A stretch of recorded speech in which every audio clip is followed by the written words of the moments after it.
আসসালামু আলাইকুম দর্শক, আপনাদের সাথে আমি আতিক রহমান পূর্ণিয়া আমাদের নিয়মিত আলোচনা অনুষ্ঠান খোঁজ খবরে স্বাগত জানাচ্ছি এবং সেই সাথে আপনাদের আবারও জানিয়ে নিচ্ছি আমাদের আজকের অতিথি আমাদের সম্মানিত নিয়মিত আলোচক এবং রাজনৈতিক বিশ্লেষক জনাব মেজর আখতারুজ্জামান রঞ্জন। রঞ্জন ভাই, আপনাকে স্বাগত জানাচ্ছি আবারও। আজকে নতুন দিন, নতুন সময় বলা যায়। একদিকে ইলেকশন কমিশন সেই বহু প্রতীক্ষিত তফসিল ঘোষণা করেছে, দুজন উপদেষ্টা গতকাল পদত্যাগ করেছেন, সেগুলো নিয়েও বহু ঘটনা ঘটছে এবং ইলেকশন ট্রেন্ড চলতে শুরু করেছে। নিশ্চয়ই এখানে অনেকগুলো ঝুঁকি আছে। এখন সেই ঝুঁকি যে সরকার যতটুকু সামর্থ্যবান তারা সেভাবে মোকাবেলা করে। আমরা আশা করবো একটা নির্বাচন দিয়ে বাংলাদেশ একটা অন্য যাত্রা শুরু করুক, যে জায়গায় স্টেগনেন্ট হয়ে গেছিল। একটা ছোট্ট উদাহরণ দিই, আমি আজকে একটা অটোতে যাচ্ছিলাম, অটো চালকও বলছে যে দেশে তো কোনো সরকার নাই, মানে তারা এই সরকারকে সরকার মনে করছে না, মনে করছে যে একটা নির্বাচিত সরকার আসলেই সরকার। যাই হোক, এর মধ্যে দিয়ে আরো একটি বিষয়ে আলোচনায় চলে এসেছে, সেটা হলো রাষ্ট্রপতি মোহাম্মদ শাহাবুদ্দিন। উনি রয়টার্সকে একটা ইন্টারভিউ দিয়েছেন, বেশ আলোচিত ইন্টারভিউ নিশ্চিতভাবেই, এবং সেখানে তিনি বাংলাদেশের জন্য এটা ব্যতিক্রমী ঘটনা যে একজন রাষ্ট্রপতি আসনে থাকা একজন তিনি কমপ্লেন করছেন যে সরকার প্রধান যিনি, তিনি 7 মাস তার সঙ্গে দেখা করেন না, তিনি অপমানিত বোধ করছেন। এর আগেও তিনি পররাষ্ট্র মন্ত্রণালয়ে চিঠি দিয়েছেন যে তিনি ইনসাল্টেড, তার ছবি নামানো হয়েছে। রাষ্ট্রপতি পদ, শাহাবুদ্দিন আহমেদকে নিয়ে আপনাদের পুরনো অভিজ্ঞতা নিশ্চয় আছে। সেটা ব্যক্তি শাহাবুদ্দিন এবং রাষ্ট্রপতি শাহাবুদ্দিন। আমরা বলছি ডক্টর ইউনূসের কাছে রাষ্ট্রপতি অপমান নাকি দেশের অপমান। ইন্টারন্যাশনাল মিডিয়া, রয়টার্স এর মতন মাধ্যম নিশ্চয়ই আন্তর্জাতিক মহলেও এটা চোখ পড়ছে দেশের আমাদের দেশের এইসব কার্যাকার্যি। আর নির্বাচনের ট্রেন্ড গন্তব্যে পৌঁছাতে কত ঝুঁকি। মেজর আখতারুজ্জামান রঞ্জন। ধন্যবাদ পূর্ণিয়া, আসসালামু আলাইকুম। তোমার মাধ্যমে তোমার দর্শক শ্রোতাদেরকে জানাই আমার সশ্রদ্ধ সালাম। আসসালামু আলাইকুম। যে যেখানে আছেন সেখান থেকে দেশের মাতা খালেদা জিয়ার জন্য দোয়া করবেন। ওনার আজকের অবস্থা খুবই দ্রুত অবনতিশীল। জানি না সত্যিকার অবস্থাটা কি, তবে আপনারা দোয়া করবেন, এইটা কামনা করতে পারি। সত্য আমরা জানি না, সত্য আমাদের জানতে দেওয়া হচ্ছে না, সত্য প্রকাশে আমাদের অন্যায় করা হচ্ছে। আজকে এমন দুর্ভাগ্য আমাদের যে আমরা দেশমাতা খালেদা জিয়াকে একটা বিরচিত মৃত্যুবরণ করার সুযোগ করে দিলাম না। যে মানুষটি, যে মহিলাটি সারা জীবন ত্যাগ স্বীকার করে গেলেন, তিনি আজকে শান্তিতে মারাও যেতে পারলেন না। তাকে নিয়ে আমরা রাজনীতি করলাম, তাকে একটা বিরচিত মৃত্যুকে আলিঙ্গন করার মতো সুযোগ আমরা ওনাকে দিলাম না। এটা আমাদের জন্য বড় দুর্ভাগ্য, সবচেয়ে বড় দুর্ভাগ্য। আর তুমি আজকে রাষ্ট্রপতি নিয়ে আসছো। রাষ্ট্রপতি তো একটা অবৈধ সংসদ থেকে নির্বাচিত হয়েছে, যে সংসদে কোনো ভিত্তি নাই, এবং অত্যন্ত উচিত ছিল বিপ্লবী সরকার গঠন করে এই রাষ্ট্রপতিকে প্রথম দিনেই সরিয়ে দেওয়া। ডক্টর ইউনূস রাষ্ট্রপতির কাছে শপথ নেওয়াটা ছিল একটা বড় রাজনৈতিক ভুল। ওনার উচিত ছিল যে উনি একটা বিপ্লবী সরকারের প্রধান হয়ে সোহরাওয়ার্দী উদ্যানে গিয়া বা শহীদ মিনারে গিয়া শপথ গ্রহণ করা, অথবা রাজু ভাস্করের সামনে শপথ গ্রহণ নেওয়া। সেখানে রাষ্ট্রপতির কাছে শপথ নেওয়া ঠিক হয়নি। যে আপনি শপথ নিবেন সংবিধানের অনুযায়ী, আবার তার সঙ্গে খারাপ ব্যবহার করবেন। অ্যাটলিস্ট আমি সভাপতি সাহেবকে ধন্যবাদ দেই যে মরার আগে যে উনি একটু জাগতে পারছেন। ওনার তো এমনিও ধরেন নির্বাচন হওয়ার পরে তো তার তো পরিবর্তন হবেই, নতুন রাষ্ট্রপতি আসবেই, এটা অবধারিত হয়ে গেছে। কাজে উনি যে একটা জাগতে পেরেছেন, কথা বলতে পেরেছেন, একটা ঝুঁকি নিতে পেরেছেন, এই জন্য আমি মনে করি ওনাকে একটা ধন্যবাদ দেওয়া যেতে পারে যে উনি শেষমেশ পরিচয় দিলেন, প্রমাণ করার চেষ্টা করলেন যে উনি পুরুষ মানুষ, ওনার কিছু হ্যাডম আছে, তো এটা প্রমাণ করলেন। এবং সরাসরি ডক্টর ইউনূসের বিরুদ্ধে কথা বলে উনি বুঝাতে চাইলেন যে সরকার ওনার সন্তুষ্টি অনুযায়ী কাজ করে নাই। আমার সংবিধান কিন্তু, যদিও রাষ্ট্রপতি কোনো ক্ষমতা নাই সরকারকে কিছু বলার, কিন্তু তারপরেও যে কঠোর ভৎসনাটা উনি করলেন, এটা একটা সাহসী কাজ করলেন। আমি জানি না ডক্টর ইউনূস সাহেব কিভাবে নিবেন, তবে এটা স্বাভাবিকভাবে নেওয়া উচিত নয়। স্বাভাবিক নিলে ডক্টর ইউনূস যদি রাষ্ট্রপতির এই বক্তব্যগুলা যদি গ্রহণ করেন বা চুপ করে থাকেন, তাহলে গ্রহণ করা হবে, তাহলে এটা একটা ভালো আলামত হবে না, তার জন্য একটা ভালো রেকর্ড হবে না। এখানে প্রধান উপদেষ্টাকে এই ব্যাপারে একটা তার সুনির্দিষ্ট সুস্পষ্ট মতামত জাতি কামনা করে। কেন 7 মাস ওনার সঙ্গে দেখা করেন নাই, দেখা করার প্রয়োজনীয়তা বোধ করেন নাই, তার ছবি নামানো হয়েছে, কেন নামানো হয়েছে, সেটাতে তার কতটুকু হস্তক্ষেপ আছে, কতটুকু সে চেয়েছে বা কতটুকু সে চায় নাই, সব মিলে বিপ্লবের চেতনা কি ছিল, আমার আগস্ট বিপ্লবের সঙ্গে রাষ্ট্রপতি কতটুকু সাংঘর্ষিক ছিল, যদি সাংঘর্ষিক থেকে থাকে তো রাষ্ট্রপতি 1-1.5 বছর ক্ষমতায় থাকলো কি করে, রাষ্ট্রপতি থাকলো কি করে, এই অনেকগুলো প্রশ্ন আজকে জনগণে এসে দেখা দিবে। এবং আমি আগেও বলেছিলাম, প্রথম থেকে বলে আসছি যে এই সরকারের সংবিধানের অধীনে শপথ নেওয়াটা ছিল একটা বিরাট রাজনৈতিক ভুল পদক্ষেপ, ভুল সিদ্ধান্ত। সেদিন দরকার ছিল একটা বিপ্লবী সরকার গঠন করার জন্য। সেই বিপ্লবী সরকার গঠন করলে আজকে আমাদের এই সমস্ত প্রশ্নের জবাব দিতে হতো না। যাই হোক, রাষ্ট্রপতি বলেছেন, এখন কি নিয়তে বলেছেন, কেন বলেছেন সেটা আমি জানব না, তবে ওনার নিয়তটা ভালো না। উনি সাহস করে বলেছেন, সেদিন ধন্যবাদ জানিয়েছি, কিন্তু উনি একটা হীন উদ্দেশ্যে কথাগুলো বলেছেন, একটা সময়ের জায়গায় এসে বলেছেন যখন হয়তো এই মুহূর্তে রাষ্ট্রপতির কাছে গিয়ে যখন ইলেকশন কমিশনার রিপোর্ট দিয়েছে এবং তার অনুমতি নিয়ে নির্বাচন শুরু করেছে, তখন রাষ্ট্রপতি নিজের মধ্যে আবার একটা ভাব আনছেন, কি হলো রে আমি, তার মানে মনে হয় যেন তার ক্ষমতা আবার ফিরে পেয়েছেন। এরকম একটা ভাব দেখাতে গিয়ে উনি বক্তব্য বলে দিয়েছেন, সেটা আমার ভাষায় আমি মনে করি দেওয়া সঠিক হয় নাই। রাষ্ট্রপতি এখানে আরেকটা বিশৃঙ্খলা অবস্থা সৃষ্টি করার চেষ্টা করছেন এবং আরেকটা বিভেদমূলক বক্তব্য তিনি দিয়েছেন যে সেনাপতির সঙ্গে, প্রধান সেনাপতির সঙ্গে, অর্থাৎ সেনা প্রধানের সঙ্গে ওনার যথেষ্ট যোগাযোগ আছে এবং যোগাযোগ রেখে উনি কাজ করছেন। এটা তো বিপজ্জনক কথা বললেন উনি, ভয়ানক একটা কথা বললেন। এখানে ওয়াকারুজ্জামান সাহেবকে, জেনারেল ওয়াকারুজ্জামান সাহেবকে একটা বেকায়দায় ফেলে দেওয়ার চেষ্টা করলেন। এটা তো ভালো উদ্দেশ্যে উনি বলেন নাই। এই কথাগুলো তো কগনিজেন্সে নিতে হবে, না নিলে তো সমস্যা, রাষ্ট্র তখন অকার্যকর হয়ে যায়, রাষ্ট্র তখন রাষ্ট্রের জায়গায় থাকে না। কারণ রাষ্ট্রপতি সরাসরি প্রধান সেনাপতির সঙ্গে, প্রধান চিফ অফ আর্মি স্টাফের সঙ্গে সরাসরি যোগাযোগ রাখছেন। এটা অত্যন্ত ভয়ানক একটি বক্তব্য, এটা ভয়ানক একটি অবস্থান, ভয়ানক একটি বয়ান। এটি আমি জানি না আপনারা কিভাবে দেখবেন, তো আমি এটাকে ভালো চোখে দেখছি না। আমার কাছে এটা কাছে খুব খারাপ মনে হয়েছে এবং রাষ্ট্রপতি এই কথাটা বলে দেশে একটা একটা যে ক্ষমতার ভারসাম্য তৈরি হতে যাচ্ছিল, সেই ক্ষমতার ভারসাম্যে উনি কিছুটা ব্যাঘাত সৃষ্টি করার একটি অপচেষ্টা চালাচ্ছেন বা চালাতে চাচ্ছেন বলেই আমার কাছে মনে হয়েছে, হয়তো জনগণও তাই মনে করবে। কাজে বিষয়টি আমাদেরকে ভাবিয়ে তুলেছে। এটা উনি একটা রয়টার্সের রিপোর্ট দিয়েছেন, উনি একটা জাতীয় সংবাদপত্রে বলতে পারতেন, একটা প্রেস রিলিজ দিয়ে বলতে পারতেন, বা টেলিফোন করে উনি বন্ধু বান্ধব কাছে বলতে পারতেন, বা উনি একটা পত্রিকার সম্পাদককে বলতে পারতেন যে ভাই আমার এই বক্তব্যগুলো বলতে চাই, আপনারা কি চাপাতে পারবেন। কিন্তু রয়টার্সকে ইন্টারভিউ দিয়েছেন এবং সেই ইন্টারভিউটা মনে হয় না যে প্রকাশ্যে দিয়েছেন, সেটাও বোধহয় টেলিফোনে বা অন্যভাবে দিয়েছেন। রয়টার্সে কোনো রিপোর্টার ওনার অফিসে গিয়ে রিপোর্টটা নিয়েছে কিনা আমি জানি না, থাকলে সেটাও প্রকাশ করা উচিত ছিল। যাই হোক, সবকিছু মিলে মনে হচ্ছে যে এই নির্বাচনকে আবার নয় কোনো ষড়যন্ত্রের দিকে ঠেলে দেওয়া হয়। নির্বাচনটা নিয়ে যেন আবার কোন রকম, ওই তুমি বললা ঝুঁকি, কোনো একটা কাল্পনিক বায়বীয় ঝুঁকি তৈরি করার চেষ্টা না করা হয়। আমি কোনো ঝুঁকি দেখছি না এই মুহূর্তে, কিন্তু রাষ্ট্রপতি এই বক্তব্যের মাধ্যমে একটা ঝুঁকি সৃষ্টি করার অপচেষ্টা চালাচ্ছেন বলে আমার কাছে মনে হয়েছে। আমি এই নির্বাচনের সামনে কোনো ঝুঁকি দেখছি না, কারণ সকল রাজনৈতিক দল নির্বাচনের জন্য প্রস্তুত। কেউ এখন আর নির্বাচন করবে না এই কথাটা কেউ বলছে না, সবাই তাদের অবস্থান থেকে সরে আসছে, এসে সবাই নির্বাচন করার দিকে মাঠে নেমে গেছে। তারা সবাই এখন নির্বাচনী সভা করছে, গ্রামে গ্রামে, থানায় থানায়, জেলায় জেলায়, বিভাগে বিভাগে, বড় বড় শহরে অনেকগুলো জনসভা করেছে। 8 লক্ষ জোট সহ অন্যান্য রাজনৈতিক দলগুলো মিটিং করে আসতেছে। তারা নির্বাচনের পূর্ণ প্রস্তুতি নেওয়া শুরু করে দিয়েছে। কাজে এখানে নির্বাচন সামনের দিকে আগাচ্ছে, নির্বাচন যত সময় হবে এবং সেই দিকে নির্বাচন নিয়ে কারো কোনো সন্দেহ নাই। 12ই ফেব্রুয়ারি 2026 সনে 13তম জাতীয় সংসদ নির্বাচন হতে যাচ্ছে, সেই সঙ্গে একটি হ্যাঁ বা না ভোট হচ্ছে। এখানে আমি কোনো ঝুঁকি দেখছি না, আমি অন্য কিছু দেখছি না। একটি সুষ্ঠু, অবাধ, নিরপেক্ষ, অন্তর্বর্তীমূলক নির্বাচন, যা বাংলাদেশের ইতিহাসে নতুন একটা মেরুকরণ তৈরি করবে, নতুন একটা মাইল ফলক তৈরি করবে, যেখান থেকে গণতন্ত্রের নতুন পদযাত্রা শুরু হবে। তবে একটা বিষয় একটু জানার জন্য, আপনি বলছেন যে রাষ্ট্রপতির সঙ্গে সেনাপ্রধানের যোগাযোগ বিষয়টা আপনার কাছে একটু অন্যরকম মনে হচ্ছে, কিন্তু রাষ্ট্রপতি যেহেতু সর্বাধিনায়ক, তার সাথে তো যোগাযোগ থাকতেই পারে নাকি? না, রাষ্ট্রপতি সর্বাধিনায়ক না, সর্বাধিনায়কের দায়িত্ব দেওয়া হয়েছে প্রধান উপদেষ্টাকে, সেই ক্ষমতাটা প্রধান উপদেষ্টার উপর ন্যস্ত করা হয়েছে। রাষ্ট্রপতির সঙ্গে প্রধান সেনাপতির এখন কোন রকম লিগ্যাল যোগাযোগ নাই, যোগাযোগ মাধ্যম নাই। মানে আমাদের নিয়ম অনুযায়ী রাষ্ট্রপতির কাছে তো উনি সেনাপ্রধানের একটা যোগাযোগ কি, মানে যদি হয় এটা না, কি অস্বাভাবিকতার পর্যায়ে থাকে? সেনাপ্রধান এখন ডিফেন্স মিনিস্ট্রির মাধ্যমে সর্বাধিনায়ক হলো প্রধান উপদেষ্টা, সর্বাধিনায়কের কাছে রাষ্ট্রপতি সর্বাধিনায়ক না।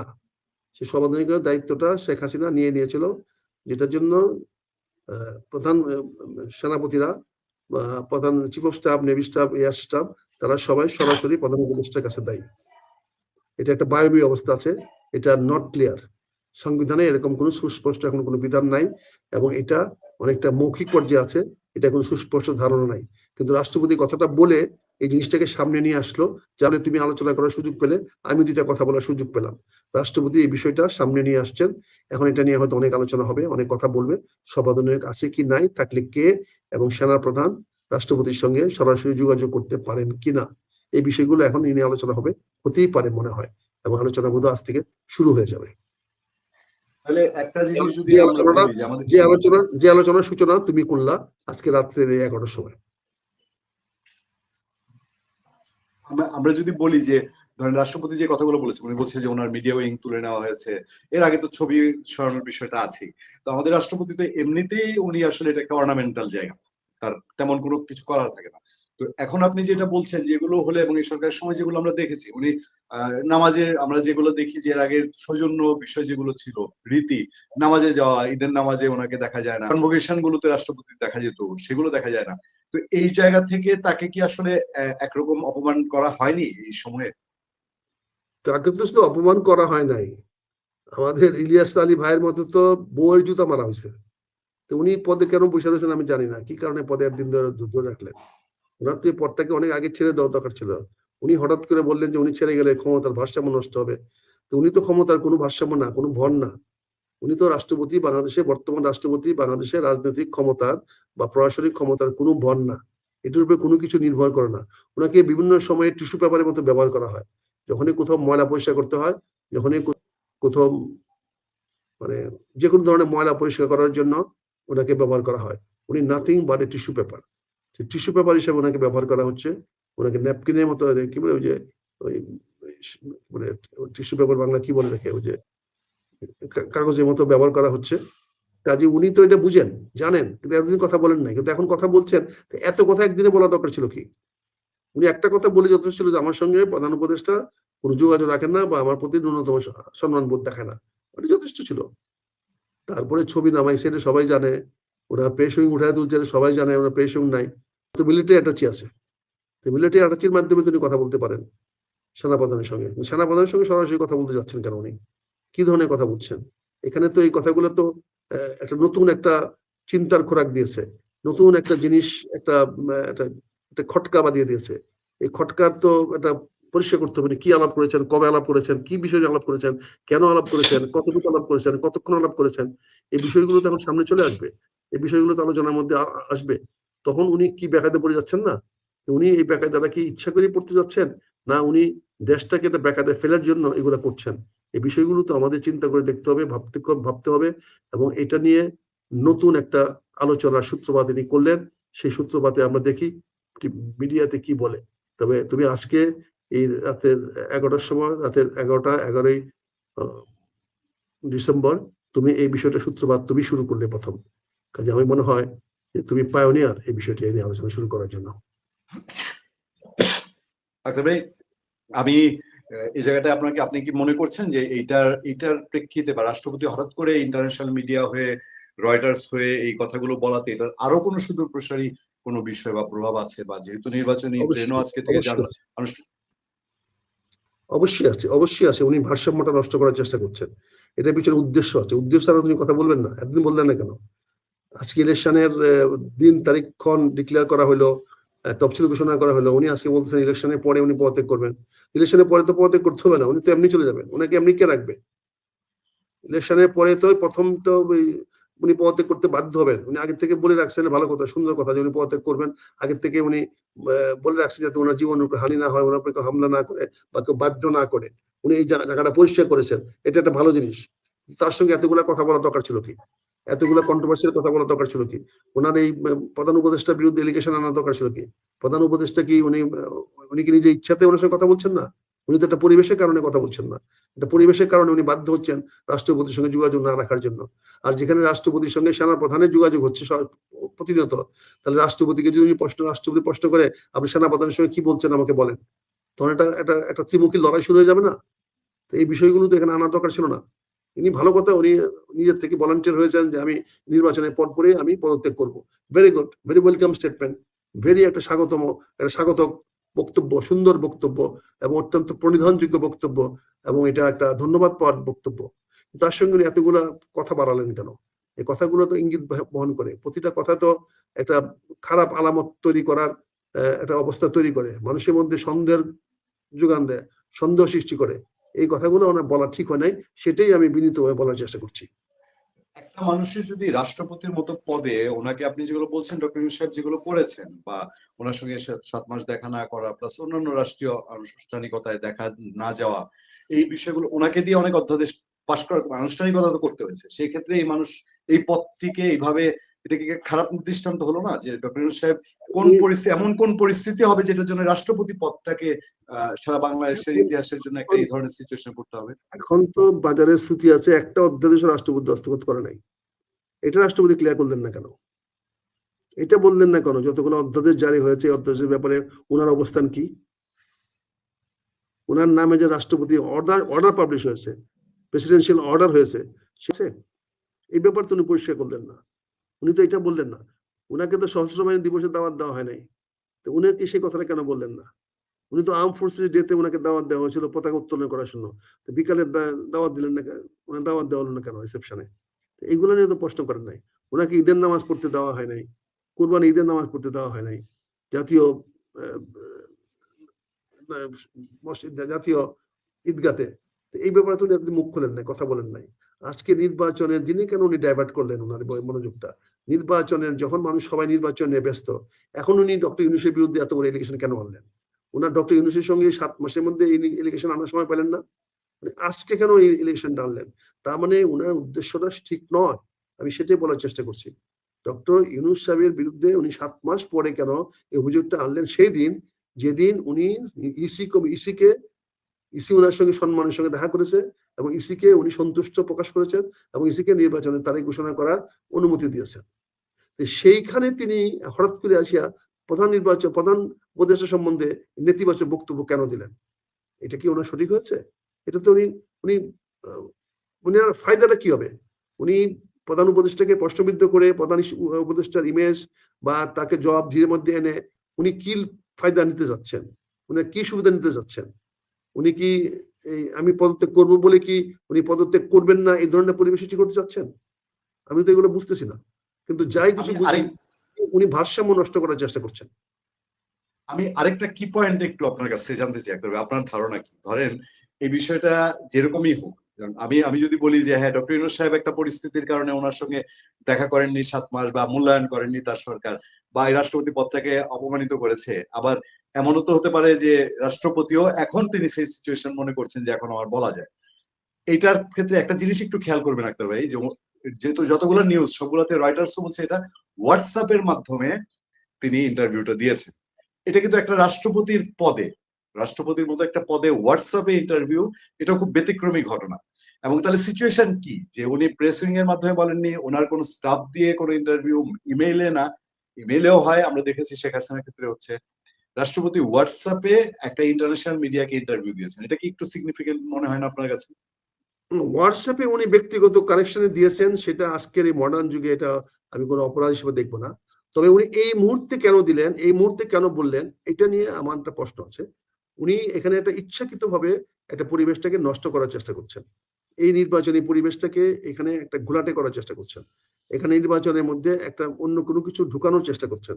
এখানে উনি নিজেকে একটু অবস্থানকে দৃঢ়তা বা অবস্থানকে জাহির করে উনি নিজের শক্তিটাকে এখানে দেখাতে চাচ্ছেন এবং বোঝাতে চাচ্ছেন যে উনি স্বেচ্ছায় পদত্যাগ করবেন। তার বিকল্পটা কি? স্বেচ্ছায় পদত্যাগ না করলে আপনি কি হেডম আছে আমাকে সরানোর?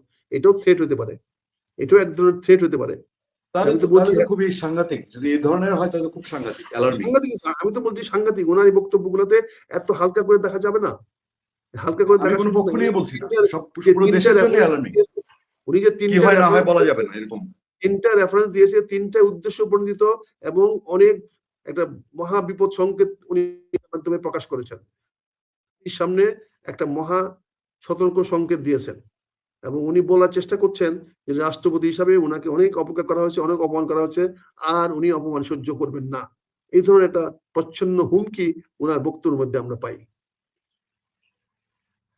আচ্ছা ভাই, আজকের এই সাবজেক্টটাই আমরা ইতি ঘটাতে চাই। এটা আপনার বিশ্লেষণ আমরা পেলাম। দর্শকরাও নানান রকম মন্তব্য করছেন। তারা কেউ কেউ মনে করছেন যে রাষ্ট্রপতি ঠিক করেছেন, কেউ কেউ মনে করছেন যে কি হতে পারে সেদিকে। আমি আরেকটা প্রসঙ্গে একটু আপনার বিশ্লেষণ চাই যে বাংলাদেশে হঠাৎ করে এই দুই উপদেষ্টা পদ থেকে পরে তারা কেউ এতে জয়েন করেননি। গত 15 মাস বেশ আমরা দেখেছি যে এনসিপির সঙ্গে তাদের একটা সাংঘাতিক সম্পর্ক ছিল এবং সবারই ধারণা ছিল তারা হয়তো এনসিপি তে যাবেন, শেষ পর্যন্ত কেউ কেউ আবার গুঞ্জন ছিল বিএনপি তে যাবেন, কিন্তু এখন পর্যন্ত তারা ইলেকশন করবেন এরকম শোনা যাচ্ছে, কিন্তু কোথা থেকে ইলেকশন করবেন শোনা যাচ্ছে না।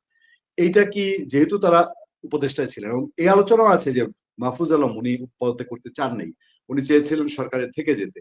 আসিফ মাহমুদ সজীব ভুঁইয়া তিনি ইলেকশনের জন্য পদত্যাগ করতে চেয়েছেন। এই বিষয়গুলো আপনার কাছে কি মনে হচ্ছে?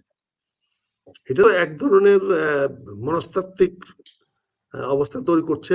তারা একটা সাসপেন্স ক্রিয়েট করার চেষ্টা করছে, তাদের প্রতি জনগণের আকর্ষণ তৈরি করার চেষ্টা করছে। আর মাহফুজ আলম যদি ইলেকশন না করে তাহলে সে পদত্যাগ করার তো কোনো অর্থ হয় না। তাকে পদত্যাগ কে করাইলো? তাহলে এখানেও তো একটা কিছু ইন্ডিকেটিভ প্রশ্ন থেকে যায়। তাহলে কি তাকে কেউ বাধ্য করে করা হয়েছে? তাহলে মাহফুজ তো তাহলে সেভাবে মুখ যদি খুলে তখন কি হবে? কাজে আমি যেটা মনে করি তারা দুজনেই নির্বাচনে অংশগ্রহণ করবে। এখন তারা হয়তো মনস্থির করতে পারছে না বা তারা এখনো দর কষাকষিতে কোনো জায়গায় পৌঁছতে পারতেছে না। যেমন এনসিপিতে গেলে তাদের জয়টা না, এখানে যদি বিএনপি বা জামাত ছাড় না দেয় তাহলে এনসিপিতে গিয়ে তারা আসন নাও পেতে পারে। কিন্তু জামাত বা বিএনপিতে অংশগ্রহণ করলে তাদের এমন কিছু সিট আছে, আসন আছে যেখান থেকে হয়তো বিএনপি বা জামাত চাইলে তাদেরকে পাশ করায় নিয়ে আসতে পারবে। এখন তাদেরকে পাশ করায় বিএনপি আনবে কিনা, জামাত আনবে কিনা, এখন তো তারা তো না ঘরকা না ঘটকা। এতদিন ক্ষমতা ধরে রাখছিল ডক্টর ইউনূস সাহেব, মেটিকুলাস প্লেয়ার হিসাবে, উনি অত্যন্ত ঝানু প্লেয়ার হিসাবে এবং উচ্চমানের প্লেয়ার হিসাবে উনি তুলবে কাঠটা খেলে উনি দুইটা ছোট স্পেডকে উনি অকেজো করে দিলেন। এখন আর এই সরকারের মধ্যে বৈষম্য ছাত্র আন্দোলনের কোনো প্রতিনিধি থাকলো না, এরা এনসিপির কোনো প্রতিনিধি থাকলো না, এবং বৈষম্য ছাত্র আন্দোলন তথা জুলাই অগস্ট বিপ্লবের কোনো প্রতিনিধি এই সরকারে থাকলো না। যারা আছে তারা সবাই বাইডেনের ভাড়া করা লোক, যাদের করানো হয়েছিল সেই ভাড়া করা লোকগুলাই এখন রাষ্ট্রীয় ক্ষমতায় আসীন আছে। তার মানে বাইডেনের ভাড়া করা লোকগুলাই, এনজিও গুলা এখন রাষ্ট্রীয় ক্ষমতায় আছে। বাংলাদেশ রাষ্ট্রটা এখন পিওরলি শতকরা 100% মানে এনজিও দিয়ে রাষ্ট্রটা চলছে। কাজে এনজিওর চালিত রাষ্ট্র জনগণ মেনে নেবে কিনা, রাজনৈতিক দলগুলো মেনে নেবে কিনা, সেটা সময়ের জন্য আমরা অপেক্ষা করছি। থ্যাংক ইউ আক্তার ভাই। আজকে আমরা অনেক রাতও হয়েছে, শীতের রাত, দর্শক আছেন, অসংখ্য দর্শক এখনো আগ্রহী আছেন, দেখছেন। আমরা নিশ্চয়ই তোমরা কি পরবর্তী সময় আপনার সুবিধা অনুযায়ী ম্যাডামের স্বাস্থ্যের কোনো খবর পেয়েছো? ম্যাডামের খবরাখবর তো শেষ তো যেটা শুনলাম যে আপনিও বলছেন যে ওনার অবস্থা খুব একটা ভালো না এবং হঠাৎ করেই ডেটোরেট করেছে এবং পত্রপত্রিকাও কিন্তু নিউজ চলে এসেছে। সবশেষ ডাক্তাররাও বলছেন যে উনি এবং ভেন্টিলেশনের মাধ্যমেই তাকে এখন যতটুকু ট্রিটমেন্ট দেয়। যে গতকালকে যে ডাক্তার জাহিদ সাহেব বললেন যে উনি রেসপন্স করছেন, আবার আজকে সেই ডাক্তাররাই জানালেন যে ওনাকে অনলি ভেন্টিলেশনের মাধ্যমে ট্রিটমেন্ট দেওয়া হচ্ছে। হ্যাঁ, তো তো এটা তো নিশ্চয়ই অ্যালার্মিং। ভেন্টিলেশনের মাধ্যমে ট্রিটমেন্ট দিলে তো স্পন্দন থাকবেই, হৃদকম্পন থাকবেই, কারণ ভেন্টিলেশন দিয়ে এটা করা হবে। কিন্তু তার মানে তো ওনাকে আর ফিরিয়ে আনা যাবে না। ভেন্টিলেশন যখনই খুলে দেওয়া হবে তখনই। ভেন্টিলেশন কেন খোলা হচ্ছে না? আমরা তো আশা করেছিলাম যে জুবাইদা রহমান আসার পরে উনি একটা সিদ্ধান্ত নেবেন, কিন্তু তিনিও তো আমাদের সামনে, জাতির সামনে ধোঁকা দিলেন। উনিও তো ওনার কাছ থেকে জাতির আশা করে নাই। উনি বললেন যে আম্মা বলেছেন উনি বিদেশে যাবেন না। আম্মা কিভাবে বললেন, কখন বললেন, কার সঙ্গে বললেন, ওনার জবান কোত্থেকে আসলো? এই বিভ্রান্তকর বক্তব্য দিয়ে তো জুবাইদুর রহমান নিজেকেও বিভ্রান্তকর করে ফেললেন, জনগণের সামনে বিতর্কিত করে ফেললেন, নিজেও বিতর্কিত হয়ে গেলেন। এনারা জানি না ওনাদের কোনো পলিটিক্যাল অ্যাডভাইজার। রাষ্ট্রপতির অপমান নিয়ে গুরুত্বপূর্ণ তথ্য দিল আখতারুজ্জামান ও আতিক রহমান পূর্ণিয়া। কিভাবে বক্তব্য দিবে, কি জেস্চারে বক্তব্য দিবে, কি বক্তব্য প্রেক্ষাপট হবে, কোন জায়গায় কোন কথা বলবে। তারেক রহমান সাহেব বক্তৃতা দেয়া জামাতের বিরুদ্ধে অভিযোগ আনে, লক্ষ লক্ষ মানুষকে জামাত হত্যা করেছে 71 মুক্তিযুদ্ধের সময়। এখন জামাত যদি মামলা করে দেয় প্রমাণ করতে পারবে? এখন তারেক রহমানের বিরুদ্ধে জামাত দাঁড়ায় যায়, কোথায় লক্ষ লক্ষ লোক আমরা মারছি প্রমাণ করেন। আপনার বাবা তো মুক্তিযুদ্ধ করছে, স্বাধীনতা ঘোষণা ছিল, আপনার বাবা কি কথা কোনোদিন বলেছে? এই যে তারেক রহমানকে দিয়ে সমস্ত আজে বাজে কথা বলানো হয়, আজকে জুবাইদুর রহমানকে দিয়ে কথা বলানো হলো যে উনি আম্মা বলছেন বিদেশে যাবেন না। এই যে এয়ার অ্যাম্বুলেন্সের নাটকটা সাজানো হলো 7-8 দিন, বলেন। আমি তো বলছি যে এগুলা করে দেশমাতা খালেদা জিয়াকে আপনারা মৃত্যুর পূর্বে হত্যা করলেন। এখন তো ওনার মৃত্যু হবে না, ওনার হত্যা হবে। অর্থাৎ যখনই ভেন্টিলেটর খুলবেন তখনই মারা যাবেন, তার মানে ওনাকে হত্যা করা হবে। তো এটা তো বুঝতে হবে আপনাকে, এটা তো এই অভিযোগ তো থাকবে, আর আগামী দিনে কেউ না কেউ অভিযোগ করবে, কেউ না কেউ এদেরকে আসামির কাঠ করায় দাঁড় করাবে। আজকে জুবাইদুর রহমানকে দিয়ে বক্তব্য দেওয়ানোর প্রয়োজন ছিল না। কারা দেওয়াচ্ছে আমি জানি না, কারা ওনাদেরকে রাজনৈতিক গাইড করতেছে, তাদের রাজনৈতিক গাইডকে, তাদের রাজনৈতিক কনসালটেন্টকে আমি জানি না। তবে তাদের যে গুড টিচার নাই, তাদের পিছনে যে কোনো আদর্শবাদী গুড গাইড নাই, গুড টিচার নাই, এটা বারবার প্রমাণিত হচ্ছে। এই দলটি একটা ছন্নছাড়া দলের মতো কাজ করতেছে, একটা নেতৃত্ববিহীন এবং একটা একটা স্কুল অফ থট নাই। এখানে একা যার যেটা খুশি আমার মতো করে কথা বলেছে, যে আমি একা, আমি যা বলছি একা, আমি এখানে কোনো সম্মিলিত কোনো কথা বলছি না। কিন্তু তারেক রহমান তো একা না, তারেক একটা দলের নেতা, তাকে দলের সবার সঙ্গে সলা পরামর্শ করে প্রতিটা বক্তব্য দিতে হবে। তার একা ডিকটেশন দিয়ে তো বক্তব্য চলবে না। লন্ডন থেকে উনি কিছু লোককে জমা করে আর উনি এক পেশে বক্তৃতা দেওয়া যাবেন? উনি কি মার্শাল ডেমোক্রেসি আমাদের শিখাতে চান? উনি লন্ডন থেকে বক্তৃতা দিবেন আর আমরা শুনবো সেই বক্তৃতা কে লিখে দিল, কে ড্রাফট করলো, এটা পাস হয়েছে কিনা, এটা বিএনপি নির্বাহী কমিটি পাস করছে কিনা, স্থায়ী কমিটি পাস করছে কিনা, সেই প্রশ্নগুলোকে আসবে না? তারেক রহমান সাহেব কি এভাবে ঢালো বক্তৃতা ইচ্ছা মতো দিতে পারেন? তার প্রতিটা বক্তব্য তো স্থায়ী কমিটি থেকে অ্যাপ্রুভ হইতে হবে। সেটা পার্টির পলিসি মেকার উনি কথা বলছেন, তো পার্টি পলিসি মেকার তো চেয়ারপারসন না, ভারপ্রাপ্ত চেয়ারপারসন না, পার্টির পলিসি মেকার হলো স্ট্যান্ডিং কমিটি। স্ট্যান্ডিং কমিটি সিদ্ধান্ত দিবেন, চেয়ারম্যান স্পোকম্যান হিসেবে কথা বলবেন। কিন্তু এখন যে উনি প্রতিদিন সমাবেশ করে এই মানুষকে ডেকে নিয়ে আইসা, ভাড়া করে লোক নিয়ে আইসা উনি এই যে ডিক্টেটিভ বক্তৃতা দিচ্ছেন, এটা কি মার্শাল ডেমোক্রেসি শেখাচ্ছেন জনগণকে? এটা তো মার্শাল ডেমোক্রেসির পায়তারা হচ্ছে। এটা কি উনার নির্বাচনে সহায়তা করবে? এটা কি উনার নির্বাচনে জয়ে সাহায্য করবে? উনি তো ওনার মায়ের স্বাস্থ্যের ব্যাপারে সিদ্ধান্ত নিতে পারলেন না, ওনার মাকে বিরোচিত ভাবে ইন্তেকাল করার সুযোগও দিলেন না। এই দায়ভার কি ওনাকে নিতে হবে না? এই দায়ভার নিয়ে কি নির্বাচনে কতদূর আগাইতে পারবেন? এই বিষয়গুলো চিন্তা করা দরকার। আমরা তো ওনার গাইড হতে চাই, ওনাকে সঠিক পথে এনে বিএনপিকে জয়লাভ করাতে চাই। আমরা তো ক্ষমতার হিস্সা চাই না, ক্ষমতার ভাগ চাই না। আমরা তো নমিনেশনের জন্য লালায়িত নই, আমরা তো ওনার পিছনে নমিনেশনের জন্য গুড়গুড় করছি না। কিন্তু আমরা দলের স্বার্থে, শহীদ রাষ্ট্রপতি জিয়ার দলকে বাঁচায় রাখার স্বার্থে, দেশমাতা খালেদা জিয়ার দলকে বাঁচায় রাখার স্বার্থে আমরা এই কথাগুলো বলছি। আমরা যদি এই কথাগুলোর বাইরে যদি যাই, আজকে অনেক মুক্তিযোদ্ধারা আজকে বিএনপি থেকে বেরিয়ে যাওয়ার চেষ্টা করতেছে। এরা যদি বেরিয়ে গিয়ে যদি অন্য কোনো প্ল্যাটফর্ম থেকে কথা বলে, তখন মুক্তিযুদ্ধের অবস্থাটা কোথায় দাঁড়াবে? আমি আপনাদেরকে বলছি, অনেক মুক্তিযোদ্ধারা বিএনপিতে যারা আছেন, আপনি একটা মুক্তিযোদ্ধাকে মূল্যায়ন করেন নাই। আপনি মুক্তিযোদ্ধা তো দূরের কথা, এই যেমন সশস্ত্র বাহিনীর লোকটা আছে, সামরিক বাহিনীর লোকরা আছে, অফিসার আছে, আর্মির অফিসার আছে, আপনি কাউকে নমিনেশন দিলেন না। কি করে আপনি আশা করেন তারা আপনার দলে থাকবে? আর নমিনেশন না পাই আবার কিছু লোক গিয়ে আবার তার সঙ্গে ঘোরাঘুরি করতেছেন এই এসএসএম এ ডিউটি করার জন্য, সিকিউরিটি পাহারা দেওয়ার জন্য। এইভাবে তো হবে না, এইভাবে তো রাজনৈতিক দল হয় না। রাজনৈতিক দল করতে হলে জনগণ লাগবে, গণতন্ত্র লাগবে, কর্মী লাগবে, সংগঠন লাগবে, সাংগঠনিক কাঠামো লাগবে। সাংগঠনিক কাঠামো থেকে বেরিয়ে আসতে হবে। এখানে ইচ্ছা করে নেতা বানানো যায় না, এটা চাকরি না, এটা কোম্পানির সিকিউরিটি অফিস না যে এর guard, chief guard, deputy guard বানায় দিলাম। এইভাবে তো রাজনীতি হয় না। আজকে আমরা দেখেন তো কয়টা একটা নতুন আর্মি অফিসারকে নমিনেশন দেওয়া হয় নাই। এতগুলো সেনার প্রধান রিটায়ার্ড করলো গত কয়েক বছরে, একজন সেনা প্রধান নাই। এতগুলো lieutenant general, general, major general, brigadier general তারা রিটায়ার্ড করলো, দলের মধ্যে আছে দেখেন তো। শত শত সচিবরা রিটায়ার্ড করলো, কয়টা সচিব আছে দেখেন তো। কতগুলা ব্যাংকের এমডি রিটায়ার্ড করেছে, একটা দুইটা এমডি আছে কিনা বিএনপি নমিনেশন লিস্টে? তাহলে আপনি কাদের দিয়ে করবেন? এই গুন্ডা সন্ডা, এই চাঁদাবাজ দিয়ে আপনি রাজনীতি দল করবেন? এটা ফলাফল কি ইতিবাচক হবে? জনগণ কি আপনাকে ভোট দিবে? আপনি তো বিজয়ী হতেন, আপনি তো দলটা আপনার জন্য ছিল, আপনার বোকামের জন্য হাতছাড়া করলেন। আমি যখন বলছিলাম তখন আমার উপর খেপে গেছিলেন। আমি বলছিলাম না আপনাদের জুতা পেটা করবে? তো এখন শুনেন নাই? সাওয়া কথাটা তো আমি বলি না, ইউনিভার্সিটি শুনেন নাই কি চলছে? ও আমি যখন বলছিলাম তখন আমারটা খারাপ লাগছিল, তখন আমাকে বহিষ্কার করে দিয়েছেন। এখন যারা আপনাকে সাওয়া বলে গালি দিয়েছে তাদেরকে আপনি কেন বহিষ্কার করেন না? এখন বহিষ্কার করার ক্ষমতা নাই তাদের? ও আমি সাবধান করেছিলাম দিকে আমি খারাপ? আমি তো আপনার কাছে পথ চাই নাই, আমি আপনাকে সাবধান করেছিলাম, হুঁশিয়ার করেছিলাম, এই আন্দোলন যে আপনি করতেছেন না, আন্দোলন খেলাগালি করতেছেন, একদিন আপনাকে পস্তাইতে হবে। আপনি পস্তাচ্ছেন না। আজকে ডক্টর ইউনূস প্যারিসের ফুটবল গ্রাউন্ড থেকে আইসা প্রধানমন্ত্রী হয়ে যায়, আর আপনি বসে বসে লন্ডনে আঙ্গুল চুষেন। এগুলো বললেন দোষ, এগুলো আমরা বলি দেখে আমাদের দোষ, আমাদেরকে বাধ্য করতেছেন তারেক রহমান সাহেব। আজকে যদি আপনার দল থেকে এরকম বাঘা বাঘা কিছু মুক্তিযোদ্ধা যদি অন্য কোনো দলে চলে যায়, এটা আপনার জন্য কি ভালো হবে তারেক রহমান সাহেব? আপনি দাঁড়াতে পারবেন? আপনি মুক্তিযুদ্ধের বয়ান নিয়ে আর দাঁড়াইতে পারবেন? শেখ হাসিনা তো মুক্তিযুদ্ধের ফিরিওয়ালাগিরি করিয়া গেছে, কত ভাতার মুক্তিযুদ্ধ বানাইছে, 40,000 42,000 মুক্তিযোদ্ধা ওই সেনা কল্যাণ থেকে ভাতা খেয়েছে। ওই একটা সৈনিক পাওয়া গেছে? একটা কেউ আসছে শেখ হাসিনার ভাতা খাওয়ান না ভাতাররা? তা আপনার লোক কেউ থাকবে আপনার সঙ্গে মুক্তিযোদ্ধারা? কেউ থাকবে? আপনি একটি সামরিক বাহিনী অফিসারদেরকে নমিনেশন দেন নাই, তারা আপনার সঙ্গে থাকবে?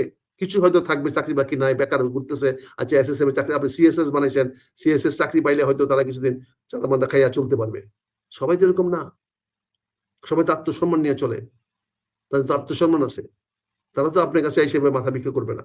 আপনাকে ভাবতে হবে, বি রিয়েলিস্টিক, বস্তুবাদী হন, বাস্তবতাবোধ রাখেন। আপনি কাঁধে কেন্দ্রে দল চালাবেন, আপনি অনেক লোক পাবেন। আপনি দেখেন না যে সমস্ত মুক্তিযোদ্ধাগুলো আপনি দল ছেড়ে চলে যাবে, এদের সাবস্টিটিউট আপনার কাছে আছে কিনা দেখেন না আপনি। আপনার জিনিসগুলো বুঝতে হবে। অতীতে আমরা জীবন ঝুঁকি রেখে, জীবন বাজি রেখে আপনার দলকে বাঁচিয়েছি, আপনাকে বাঁচিয়েছি। আপনাকে যখন আর্মিতে পিটায় মেরে ফেলবে, তখন এই মেজর আক্তার ছাড়া কেউ প্রতিবাদ করে নাই। আপনি জিজ্ঞান না আজকে বাড়িকে, ব্রিগেডে বাড়িকে টেলিফোন করে কি ধমক দিয়েছিলাম, জিজ্ঞাসা করেন না আমিনকে, মেজর জেনারেল আমিন, জিজ্ঞাসা করেন না দেখে ভাই কোনো ধমক দিছিল, কোনো বলছিল, কিছু মিথ্যা কথা বলে থাকি, আপনি আমার শাস্তি দেন।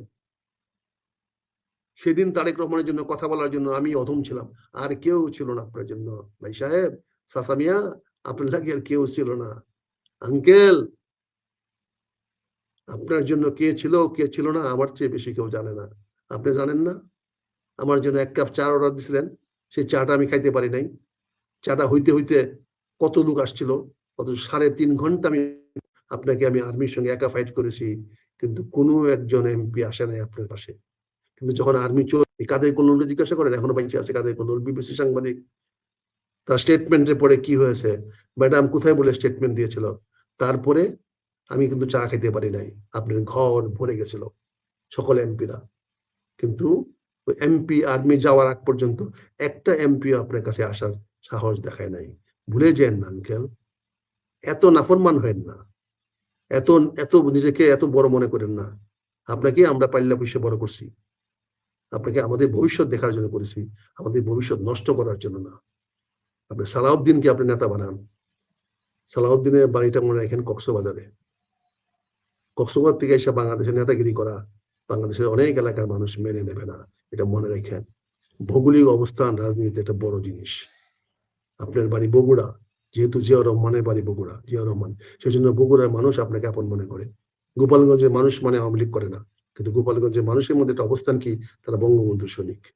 এরকম কতগুলো অবস্থানগত কারণ আছে। সাতক্ষীরার থেকে নেতা হবে না, স্মাগলার হবে। চাঁপাইনবাবগঞ্জ থেকে নেতা হবে না, বিশ্বায়ঘাতক তৈরি হবে।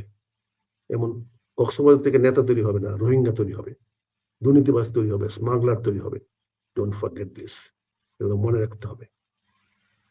অনেক কথা বললাম আঙ্কেল, সামনে আপনার ভালো দিন না, সাবধান হন প্লিজ, প্লিজ, অনুগ্রহ করে বলছি, আপনি সাবধান হন, আপনার সামনের ভবিষ্যৎ ভালো না।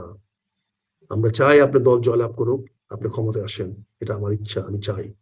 কিন্তু তারপরেও আপনি ব্যর্থ হলে আমরা কষ্ট পাবো, কিন্তু আমরা হয়তো আপনার পাশে থাকবো না, হয়তো আপনার বিরুদ্ধে অবস্থান নেব, হয়তো আপনার বিরুদ্ধে এখন আমরা কথা বলা শুরু করব। এখনো শুরু করি নাই, একবার পক্ষে বলেছি, আরেকবার বিপক্ষে বলছি, আজকে মিশ্র কথা বললাম। এগুলো আপনাকে আমরা সুযোগ দিচ্ছি। আপনি যদি সঠিক না হন, সত্য অনুধাবন করতে না পারেন, এর দায় আপনার, আমাদের কিছু না। ভালো থাকবেন, আপনার জন্য দোয়া করি। ধন্যবাদ পুনিয়া, ধন্যবাদ, তোমার সঙ্গে কথা বলার সুযোগ পাইলাম, কথাগুলো বললাম।